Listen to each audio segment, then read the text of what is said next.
Oh, I am so pumped to talk to you about this today. If you've been here for a hot minute, you know I am so passionate about breastfeeding for so many reasons. I breastfed my daughter for a little over 2 years. She's like over 2.5 at this point, but it was the absolute best. And I exclusively breastfed. We did bottles like once a day for a couple months just so she didn't like refuse it. But I work from home. I was lucky enough to be able to just like exclusively breastfeed. And I'm just so passionate about it for the bonding experience, for the health benefits, for all of it. And so I wanted to have this conversation on the show because one of my best friends just had her first baby and she's breastfeeding her. And obviously she was asking a bunch of questions. I told her, I'm like, ask me whatever you want. Like, I'm not a lactation consultant yet, but I am getting certified and I'm so excited. I breastfed for 2 years, like exclusively. I got a tip or two. Like I've have some experience. So obviously let me know and I'll help you as much as I can. And so all the questions she was asking me, I'm like, these are such good questions for just like the very beginning stages of breastfeeding. This is just like her first week of being a mom, right? Like all these questions. I texted her today and I'm like, by the way, I'm creating a podcast episode. I literally went through our text thread and was like, okay, what are the questions she's asking this last week? And I'm going to do a podcast episode on it for new moms who haven't breastfed yet, but you are either planning on breastfeeding and you're like pregnant right now and you want to just like get ahead of it, or maybe you are like just had your baby and you're like, wait, what the fuck am I doing? To help you with these questions. Obviously, ideally, I would love for you to have a lactation consultant that you can have come to your house and really help you with it. I also, and if that's not like something that's feasible for you, whether you don't have one near you or you don't have access to it, or if it's a financial burden, whatever it is, that's also why I want to like provide some information on here. But you can also check with your pediatrician. A lot of times they might have lactation consultants in office, depending on how your pediatrician is. But I would also recommend Boob School. This is what I went through before I had Madison. Super affordable, amazing online course teaching you so much awesome stuff about breastfeeding. I have a code. It's code Corinne. I'm pretty sure it's still active. And it's so affordable. So highly recommend. I mean, unless you change the pricing, I don't know. But I'll put that in the show notes for you too. But anyway, I just want to go over these questions because they're such good ones. And I know she's not the only one that would be asking this in the first week of breastfeeding a newborn baby. So let's just get into it. Okay. So the first thing she was messaging me was like, okay, she's doing really good. But she's like, she falls asleep when I breastfeed her and then she doesn't switch to the other boob. Like she doesn't want the other boob. She eats and she falls asleep. And I'm like, okay, she's just like done. She doesn't want the other boob. Like, what do I do? You do not have to breastfeed on both boobs. You could just do one boob each feed. That's how I breastfed for literally over 2 years. And she was like, oh my God, like the doctors were telling me like, oh, she has to do both boobs. That is not true. Okay. You could just do like, you want to alternate boobs each feeding if they're only breastfeeding on one boob. So because you want to like even it out, but you do not have to breastfeed both boobs every single feed. I thought the same thing when I first had Madison, but she was like a little snacker, still is. But she would breastfeed for like 10, 15 minutes and then she'd be passed out, especially in the beginning. Even when she was older, and then she was done. Like she didn't want more till like an hour and a half or 2 hours later, sometimes less than that. She was cluster feeding, and we just never did the other boob until the next feeding. So it is absolutely okay to just do one boob per feed and then switch to the other boob. Also, it doesn't have to be a 30-minute feed. A lot of times it's like, oh, 30 minutes every feed. It does not have to be like that. It could be 10 to 15 minutes as long as you hear them swallowing, like how you know that they're actually getting stuff and they're not just, once you've been breastfeeding a while, you'll be able to feel the difference between if they're just like sucking on you like a pacifier, because sometimes they'll do that, versus them actually sucking to get milk.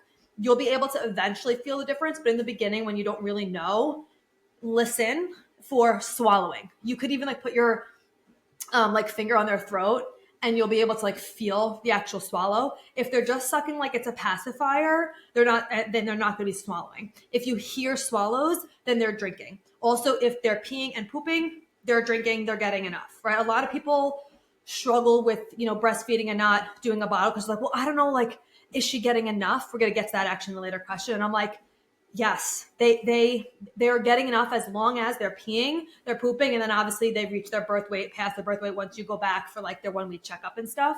But we'll get to that in a second. But first off, you do not have to switch boobs. You could do one boob per feed if that's how your baby feeds, and that was so much easier for me. Honestly, I liked that it was shorter feeds. I'd rather like a shorter time, maybe more frequently, because I would rather that than just sit there for like 30 minutes one boob, 30 minutes that boob. You're there for a fucking hour. You know what I mean? And then by that time that's over, you have to breastfeed again. So one boob is totally fine for feeding. What I did was I had like a tracker, so I would just like track which boob. But my friend, she was telling me, she's like, I saw this online. It's such a good idea. She just wears a scrunchie on her wrist, and then she just switches the scrunchie so she knows which boob she needs to do next. I'm like, oh, what a great idea. So whether you switch it and you're like, now you know, okay, my scrunchie's on my left hand, that means I do my left boob this, like this upcoming feeding. And then once they're done with that feeding, they get to just switch the scrunchie, and then you'll know for the next time it's on the right time, because on the right side, because you will not remember. Like, you think you will. You think you're like, oh, I don't need to write down, I'll remember. I promise you, you won't remember. You will not remember. You are going to be sleep deprived. You're not going to know if you brushed your teeth that day. You're just not, especially in the middle of the night. So use the scrunchie or write it down. Don't think that you're going to remember, because you're not. Okay? You're just not. So that's the first one. Second question she asked was, when/how did you know to pump?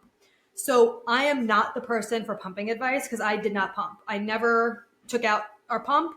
It's still wrapped up in a box. Spectra 2, I think we have. Never used it. I am so fortunate enough where I didn't have to, because again, I worked from home, and I was able to just exclusively breastfeed. However, what I did do was, but I will answer this question too, but I'm just going to get to that in a second. I did collect milk with the Haka so that we could do a bottle once a day once she was 4 weeks old, just so she didn't refuse it. So eventually I was like able to leave for a little bit, and we had a bottle available for her. So that's personally what I did. And if you are able, if you're home for a while with your baby and you don't have to pump and you don't want to, like you don't want to do more than one bottle a day, if you want to just do like a bottle a day, you could absolutely get enough with just collecting and without pumping. I personally didn't want to have to pump because it was just like, it was just too much for me to like be like, okay, I'm not interested in washing more things and whatever. And again, I didn't have to, right? So I'm really fortunate for that. But I did get the Haka. Even if you are going to pump, I recommend the Haka.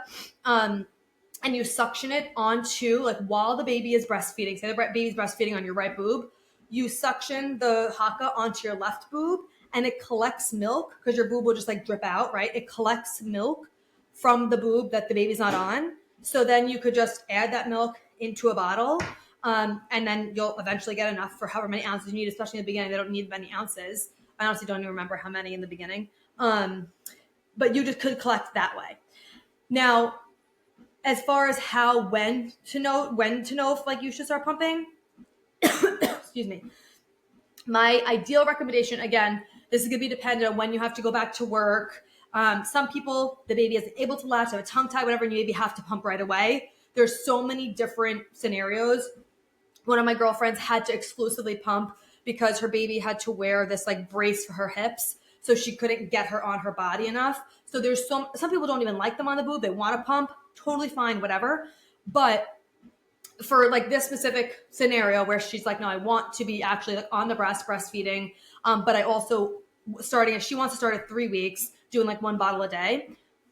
I recommend not pumping until you want to actually give the bottle, right? So say you want to start giving the bottle again at 3 weeks. I did around 4 weeks. Ideally, that's when I would do it, 3 to 4 weeks, like 3 weeks the earliest, around 4 weeks the latest, because you don't want to do it too early, right? Because you want them to really get a hang of the latching. You want your milk supply to, it's supply and demand. Making sure that you have enough milk is supply and demand. It's not a fennel seed. It's not an herb, whatever. It is the more that baby is on your boob, sucking milk out, the more your body is going to produce more milk, not just right now, but for months to come. So the more that the baby's on that boob, the better. And so anyway, so I recommend, and like you want them to get used to latching and doing all those things and not prefer the bottle, because they have to work a lot harder to get the milk out when it's on the breast. They have to pull so much more than they do with a bottle. So a lot of times if you introduce the bottle too early, they're like, oh, fuck this. I want to do the bottle now because it's a lot easier to get the milk out. It comes out faster. Some babies won't like the bottle at all. Every baby is different, but ideally you don't want to do the bottle too early. If you can avoid, this is just my opinion, if you can avoid it so that they don't favor it and then won't go on the breast anymore. Okay. So ideally I would love for you, if you have to pump, wait 3 to 4 weeks to start pumping. And then if you want just like a bottle a day or whatever, just like pump for what you need, right? They say feed your baby, don't feed your freezer until you maybe have to like store stuff up if you're going back to work and stuff like that. Then that's a whole nother story.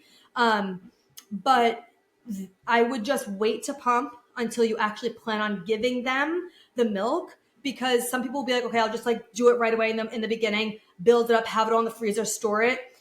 But I don't say the issue, but the like downfall with that is if you can avoid it, why I would recommend avoiding it is your milk is changing literally every single day, every single week, and changing for what the baby actually needs. So the closer you pump and the closer you give it to them, the baby's then getting more of what they actually need in that moment, because the nutrients that your baby needs as your baby grows changes, and your breast milk changes to accommodate that. So say you start pumping, week 1, but you're not giving it to your baby till week 4. Well, by the time you're at week 4, your breast milk is already different. Doesn't mean that breast milk is bad from week 1. No, obviously not. It's still awesome, but it's not exactly what they need in that moment. You know what I mean? And when your baby too is actually, which is so crazy, when your baby is like lips on the boob, like actually drinking from your boob, their saliva goes into your milk ducts, tells your body what they need, and it starts producing what they need, like the nutrients. It's absolutely fucking crazy what your bodies do.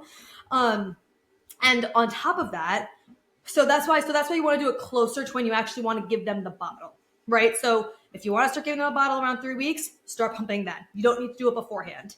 And again, with going back to work, like do what you have to do to build up a storage of stuff. But even with that, you really could just do it a couple days in advance and have enough as you're going, right? Like you don't need to do it too far in advance to have enough if you are going back to work. I have another podcast episode that I did a while ago on someone who's a specialist or like a expert in pumping. I could link that below for you because I'm not that person. But this was my advice for when to start pumping, if you are going to do it. But the other thing is too, whether you're collecting milk in the haka or pumping, make sure you label it with the time of day you collected it, because your milk in the morning has like cortisol in it. That's going to help keep the baby more alert. Again, in the beginning, they're sleeping a lot anyway, but it helps them stay like more alert, versus at nighttime, it's going to have some melatonin in it to help relax them. So if you're pumping at night, label that nighttime and make sure you have that bottle around nighttime. If you're pumping in the morning, label it AM and then give that bottle in the AM. Okay. So you want to match up. So to keep it as regulated and natural and helping everything as possible, AM pump goes to AM bottles, PM pump goes to PM bottles. Okay. And I'll put the link in the show notes for the pump episode we did. The third thing was, overnight, I was just telling her to help. Like one of the things, obviously the biggest thing for milk supply, and I have other episodes on this too, is supply and demand. The more that baby's on the boob, the more milk you're going to produce. But having at least, 8 to 12 ounces of water every single feeding.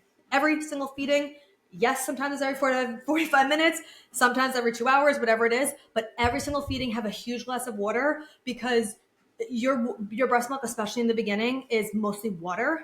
And you need to be having an abundant amount to keep that supply up. So having water with every single feed, and also having like midnight snacks. I was telling her, I'm like, have a snack cart, especially because she's, has a upstairs, downstairs house. And she had a C-section. So she can't easily just go up and down all the time. I'm like, have a snack basket in your room. And if you're hungry in the middle of the night, eat. Like the amount of energy it takes for you to breastfeed is insane. So if you're hungry, eat something. I was like, have some almonds up there, have a Sakara or an Aloha or an IQ bar, have that shit available so that if you're hungry in the middle of the night when you're breastfeeding every hour and a half, every 2 hours, you can easily grab something and eat it, and don't feel like, oh, it's the middle of the night, I can't eat in the middle of the night. That is not the rule for when you're breastfeeding, okay? Especially in the beginning when that shit is constant, okay? And she was saying, she's like, okay, great, perfect, I'm doing that. She goes, wait, but like, did you brush your teeth after? And I was like, fuck no. Fuck no. Like, and I'm like crazy about my teeth. Like, I brush my teeth all the time, floss, the whole thing, tongue brush, like the whole nine. But you best believe when I'm breastfeeding that baby every fucking hour and a half, and I'm having like a Sakara bar at 3 a.m, I'm not getting up and going to brush my teeth after that. Okay. I was like, girl, there were some days I don't even remember if I brushed my teeth at all. I'm like, it's a win if you remember to brush your teeth once in the day in the first week of pregnancy, of birth, of like having a newborn. I'm like, so don't worry about fucking brushing your teeth at midnight, okay? Or at 3 a.m. when you're having a midnight snack. So that's just like another little sidebar. But definitely recommend having that like in your room so you can have something available. Even like, well, that's gonna be hard in the middle of the night. But I would recommend something easy, like again, like nuts, easy protein bar, something like that you can just like easily have on top of obviously your water with electrolytes. With electrolytes, Needed has a great electrolyte. We'll put the link for that below. Instant hydration is a great electrolyte, like super clean ones. You really want to make sure that you're having. I would recommend 2 electrolyte packets a day when you're breastfeeding, so that your body's actually absorbing the water, because you're drinking a ton and you need to make sure you're hydrating with that. I'm actually gonna have a sip of mine right now. The instant hydration, I love the raspberry flavor. That's what I'm currently drinking. It is so good. I love their raspberry one. Their lemon lime is good too. Okay. But the fourth thing she was asking me about was, so she went to the pediatrician a week after birth. Baby is 9% up from her birth weight. We love that because we know she's getting enough, she's drinking enough. They're not going to try and force formula on you. Amazing. So she's like, okay, like, did you track after you knew she was up from birth weight? Like, do I have to still track everything? Like, what is that like? Obviously, it's different for everybody, and whatever you're more comfortable with, whatever is going to make you less anxious and feel confident is what I want you to do. For me, I breastfed on demand. So I wasn't like, okay, she feeds at 8, 10, 12, whatever. It was generally fell into a pattern most times, but especially in the beginning, I breastfed on demand. And there was times she was cluster feeding, and during the day I was feeding, literally there were times where it was like, okay, every 15 minutes. Hey, she's real hungry today. And then sometimes it was, every 2 hours. Sometimes it was 45 minutes, an hour and a half. And it's from the time you start breastfeeding, right? So like, say you get her on the boob at 10 o'clock in the morning. That's when you start counting. Okay. And then 2 hours later, you feed her again at 12. It's not when they're finished the feed, it's when they start the feed. So when like overnight, when she was feeding like every hour and a half, every 2 hours, by the time you're done breastfeeding and then you change them and then you get them back to sleep, you're waking up like 45 minutes later max to then start the next feeding, which is why I was telling you, you're not going to remember what boob they were on. Okay, because you're going to be fucking tired. But so I personally just fed on demand. Like when she was crying, I just was like, okay, like gave her the boob. I knew it was because she was hungry. But I also, even if she just wanted it for comfort, I also did that in the beginning because I wanted to keep my supply up and have that supply and demand. And I didn't give a pacifier either till about 4 weeks. So I was her pacifier, I was her food supply, I was her everything, right, for those first 4 weeks. And I would do it all over again because I never had a supply issue. I never had mastitis. I had like the classic perfect breastfeeding journey. And I'm so, so, so grateful for that. And obviously I think a lot of it has to do with so many different factors, but so tracking from birth, I just fed on demand. But what I did tell her was I would make sure, and my pediatrician had told me this too, especially if you eventually want them to get like 3-hour stretches in the middle of the night, make sure you're feeding that baby every 2 hours during the day. So sometimes they'll sleep longer during the day, and they'll never say, never wake a sleeping baby. That is not true. Even my doctor was like, no, do not let her go longer than 2 hours in the beginning, like in the first few weeks. However, I don't remember how long it was. I think it was like the first couple months. I can't remember. It's literally a blur. But she's like, don't let her go more than 2 hours without feeding during the day. especially if you eventually want her to go a little bit longer overnight, because you want to make sure she's still getting enough calories and that your milk supply stays up. So sometimes it might be nice during the day. You're like, oh, she's been sleeping for 3 hours, but it's like, no, no, no. You want to make sure that you are still feeding that baby at least every 2 hours during the day. And then at night, you'll be able to get a little bit longer of a stretch eventually. That didn't happen for me for a while. I forget how many weeks it was. The biggest stretch that a lot commonly will happen is like from like 8 p.m. to like 12, right? I remember that being like one of the biggest first stretches. And that was fine. She didn't drop weight or anything like that because we were still feeding every 2 hours during the day and pretty much every 2 to 3 overnight for a long time.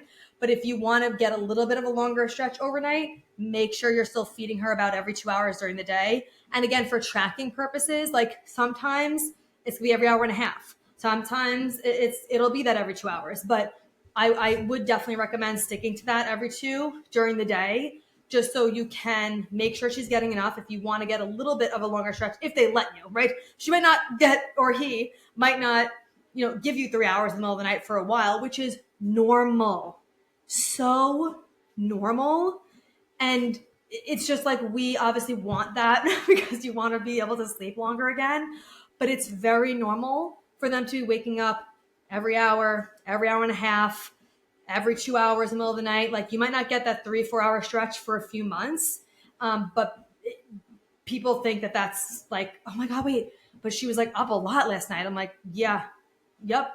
That's just what it is. That's totally normal. And that's great. She was hungry. She wanted food and she got it. You know what I mean? And with the tracking it too, I'm like, cause she said too one night, she was like, she was up so much eating. Like, is that all right? I'm like, you can't overfeed a breastfeeding baby because they're taking exactly what they need. It's not like when you pump it out and you put it in a bottle, they generally will just finish whatever's in the bottle because you just give it to them there, which can lead to overfeeding or underfeeding, right? Because it's like, maybe they wanted more, and then if they do, they'll probably cry, so you give them more. Or maybe they needed less, but they just had the whole bottle because it was there. When it's on the boob, they're taking what they need. So I never worried if she was getting enough or not enough or too much. She's not going to eat if she's not hungry, right? And their bellies are literally the size of almonds. So like so sometimes again, it'd be a 10-minute feed. I was never like, oh wait, she didn't get enough. She would eat more if she needed to. Again, the baby's belly is the size of a fucking almond. So I never worried about that. I know some people could get really like stressed about the whole on the boob thing because they're not like counting the ounces or whatever. I just don't believe that the baby, first of all, even needs the same exact amount of ounces every single feed. I think that they know exactly what they're doing. And if they're on the boob, they're going to take what they want. And then when they want it again, they're going to let you know? So that's just like my on-demand philosophy but again, with the tracking during the day or the timing during the day, so that you can eventually, first of all, keep your supply up, having those every 2 hours during the day, and then maybe get a little bit of extra time at night. I just remembered this too. With the pumping or the collecting, your biggest amount that you're going to get is in the morning, that like first morning feed. It's hard to tell because you're up so often, but like the first like 6, 7, a.m., like that kind of morning feed, you're going to get the most out of it. So that was always my favorite time to collect milk because you just have such a bigger supply at that time. So that would be a great time for you to collect in the haka or to do a pump if you're going to do a pump session. Okay. And then the last thing is, so shallow latch. She was wondering if her latch is shallow. So it's like, okay, send me a picture of her. And I will let you know. So she sent me, I'm looking at it right now because I wanted to remember what it looked like. So if you think the best way to get the baby to actually latch, and again, like take a course, have a lactation specialist help you with this. It's so much easier in person, but these are just some cues you can give yourself to help you. Is you want their nose to be clear, their chin to be connected to your boob, right? It's like their chin is on the bottom of your boob, their mouth and their lips are like out, like their lips are not tucked under. They're flipped out and open wide. Their nose is clear and their body is totally up against you, right? Say you're like holding them, like their body isn't turned to the side. Their body is on your body. Like their chest, their stomach, their legs are completely on you and their feet are like up against something. Whereas where they could like push their feet. So you have like a pillow underneath their feet or even your hands, their feet, everything is it's a full body experience, breastfeeding. So having their feet being attached to something where they could like push on it, push off of it, helps them get the latch better and helps them get into a better position. So feet touching something, legs, body completely flat up against your body. And if when you start the latch, have them go chin first, like totally open, like so chin on the bottom of your boob, then have them go like up. And a lot of people will try and latch from like top down, but you don't want to do that. You want chin on the bottom of the boob, open it, and it'll go like on top of the nipple, and then have their like lips totally open and the nose clear. And one way to help them, if you're like, especially if you have big breasts, help them get their mouth open wide enough, just tickle the side of their jaw, like underneath the ear, the side of their jaw, tickle it, and it will help them just open up their mouth. And you could even look up pictures and stuff of like ideal latch. You'll see their lips fully open, and you'll feel it too. You'll the more you get used to it, if it's painful, it's not a good latch. There should be no pain. In the beginning, when you're first getting used to it, because you're like taking them on and off a lot because you're trying to get them to have a good latch, it'll likely hurt a little bit in the beginning just because they're sore, because you're not going to get a perfect latch right away every single time. So you're going to have to take them off, put them back on a lot.